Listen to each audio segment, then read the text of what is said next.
button down your suit a little bit, go learn how to go do the work, go show your team you know how to go do the work, go show your team you're the one to bring them to be successful, and then guess what? You got your title, you're now a leader.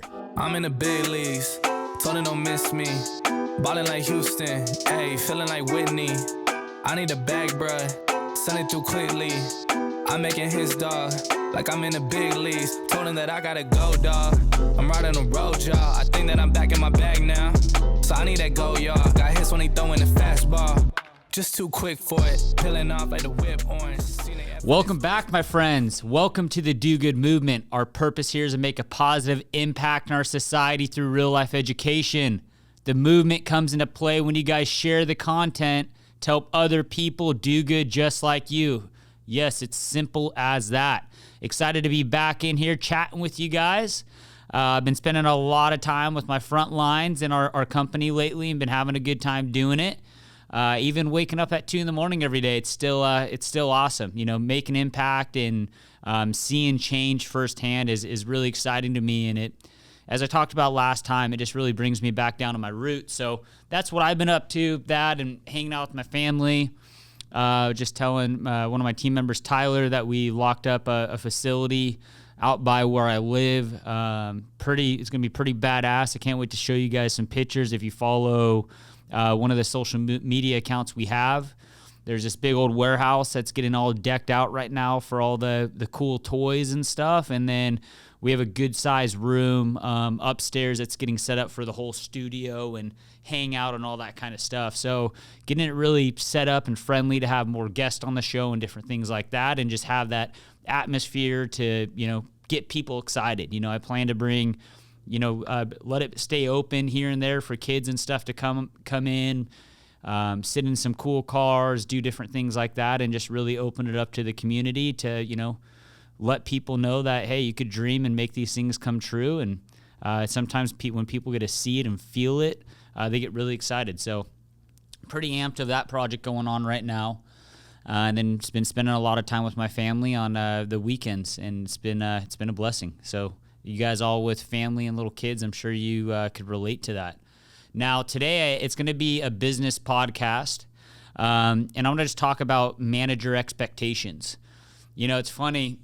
I have quite a bit of leaders in our company. We don't really call them managers here. We call them leaders because they're here to lead. People don't necessarily need managed. Now, are there going to be people that join your group, your business, your division, whatever you want to call it, that need somebody to micromanage them? Probably. But you shouldn't be hiring those people to begin with. You could stop that through an interview process and doing your due diligence. I have a no-nonsense micromanaging policy on how I run things here. If I have to go follow up with people, continuing to have the same conversation, they just don't work. They're out. They're wasting my time at that point. So say something once, the other person writes it down, and let's go. Now, guys, you need to think of this. When you have employees or people, you know, helping you, people don't come to work to fail. Like, I would say the mass majority are coming in and they want to do good. Now, if the results aren't there, what you need to do is look at yourself in the mirror if you are that leader and saying, are you doing all the right things? It's funny because people say, well, I'm the manager, so I just tell them what to do and have them go figure it out. You will never be successful doing that. You're going to get lucky for a few months doing that, but when you start losing your institutional knowledge, some of your OG people, and then these new hires come in and they need to be taught on how to do the job, and you as a manager don't know how to do it, you don't got shit anymore. And so understand this. People want to do good. The only reason they're not doing good right now is because they don't know the right way to do it. So if you're a manager, leader, whatever you want to call it, listening to this right now, process is pretty damn simple. Go do the job yourself that you're leading and do it damn well. Learn it better than every single person in that job. So you are the one to bring these people to the promised land and help teach them how to go do their job. And what something like this would look like is say, hey, come in here and you're going to watch me work. So watch me work for 2 days, and I need you to ask me questions. If you have questions on what I'm doing, I'll spend time and I'll answer these questions for you. But if you're not asking any questions, you're not investing. This is not going to work. So ask me questions so you could understand. I'm going to be doing that for a couple days, and that's called shadowing. Pretty easy. Then guess what? On day number 3, you're going to do the work, and I'm going to watch you and shadow you. And then you are then able to guide them what's right and what's wrong. And you continue to do this process back and forth until that person understands exactly what to do and how to execute their job. That is a best way to build a successful team. It's not just bringing people in, pairing them up with random people, letting them figure it out. That is a disaster waiting to happen. You need to know the damn job that you are leading. Everything. And if you don't know that today, it's pretty easy to go find out. You have to be very humble. And I've been having to do this in a part of our company, many divisions. But some stuff has happened where I've taken over a big chunk of one of the divisions of the company. I go into the team and say, hey, look, I'm here to lead you guys. I don't know as much as you guys do in the job today, but I'm determined to find out and figure out how to do this job damn well and to elevate this division to a level it's never been before. If you guys can be open with me, I'm going to be open with you. I'm going to be transparent. I'm going to be in your work because I want to learn. I'm going to ask you tons and tons of questions. And so I'll just sit there and be a sponge and I'll learn the job. And due to my experience of doing this so many times, I understand on how to get there pretty quickly and how to make things more efficient.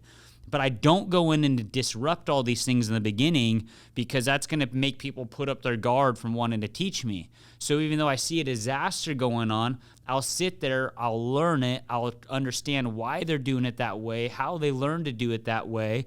I'll go talk to different people, find out what the best process, the best way to do things are, document it, and once I have a relationship now with this team, then I go ahead and start making change and say, hey, this is what we've done well, this is how we've done it, but what do you think about this way? And I'll get some buy-in from people, and then we'll start making those changes. Now, sometimes I don't get the buy-in, and I'll make the change regardless because it's for the better of the company. And I'll explain to my team and say, look, guys, I'm not doing this to benefit me. I'm doing this to benefit the company. This is what's going to suit the company best, and here's a reason why. Maybe it's a financial thing or a customer-facing thing or a sales thing that they just weren't thinking of because they're solely focused in their lane, and I understand all the different lanes. And so I go ahead and start making these tweaks, but let them understand why and that this benefits the entire company and because of why. And so it's a pretty simple, pretty easy process. But even owning the company, I would never gain respect from my people if I didn't know how to do the job and go lead that job firsthand. Same thing, like let me give you an example in sales.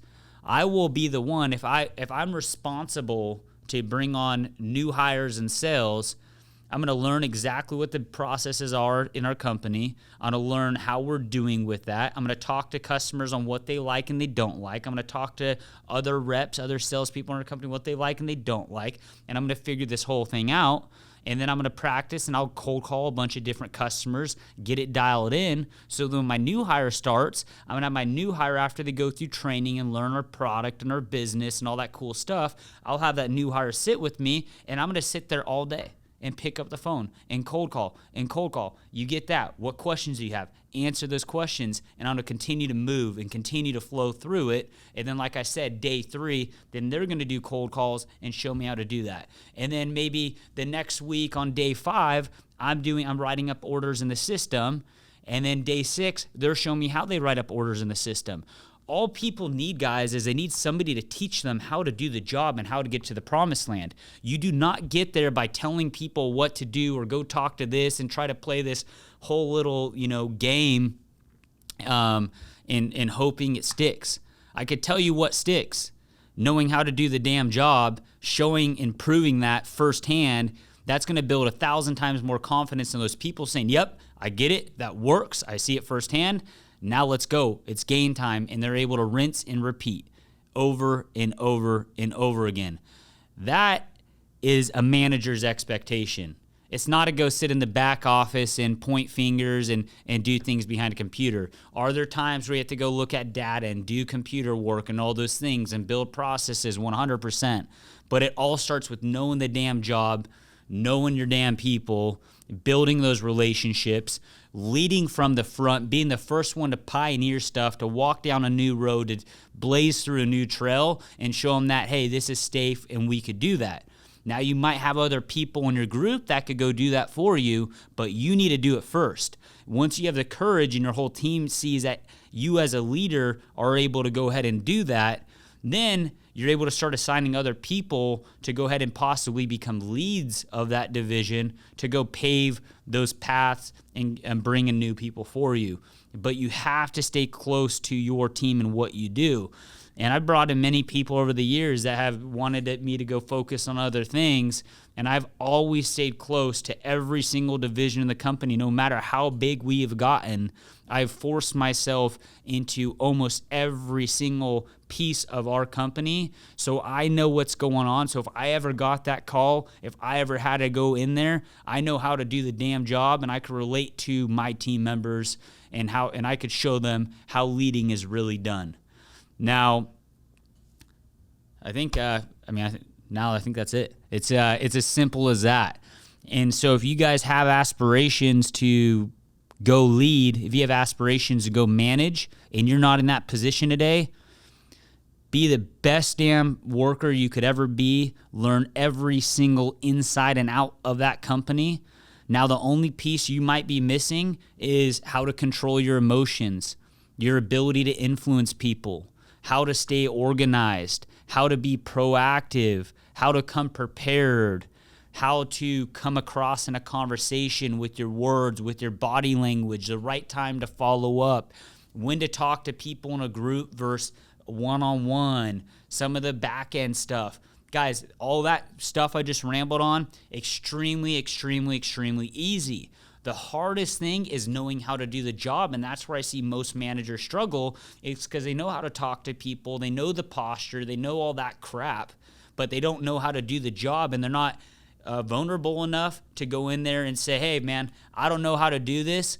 You guys teach me and let's learn how to do this. They try to come in with this nice little suit and tie all postured up like, hey, I'm the guy, I'm the girl, like I'm here to run this show, but guy or girl, you don't know shit because you never even done the job. You ain't going to get any respect from anybody like that. You're not going to help anybody. So button down your suit a little bit, get in the fucking trenches, go learn how to go do the work, go show your team you know how to go do the work, go show your team you're the one to bring them to be successful, and then guess what? You got your title, you're now a leader. But if you don't do that, you ain't shit. You're not a manager, you're not a leader, you're a fucking fake with a title, trying to act like you know what you're doing when your entire team reads right through the lines and they know you're just somebody with the title that somehow got lucky with that job, and you're not going to gain any respect. Now, I don't want that for you. You don't want that for you. Rewind this podcast, listen to it again, wake up tomorrow and go lead your fucking team and do it by leading by example. Have some courage. You're going to fail. You're going to be embarrassed. People might laugh at you. People might walk away from you. But at some point, you're going to have to face that challenge, go at it head on, and then you will then become a leader, not only in the business world, but also in the personal world, because that same stuff, if it's going on at work, it's going on at home too. That's the best thing about work, guys, is work defines our character, defines our behaviors, and what we learn there, it builds us, where now we could take all that stuff and bring it to the relationships we have at home. It's the same shit. The only difference is it's called business and personal, but all the same behaviors and how we do things, it's all the same. That's what I got for you guys today. I love you. Do good.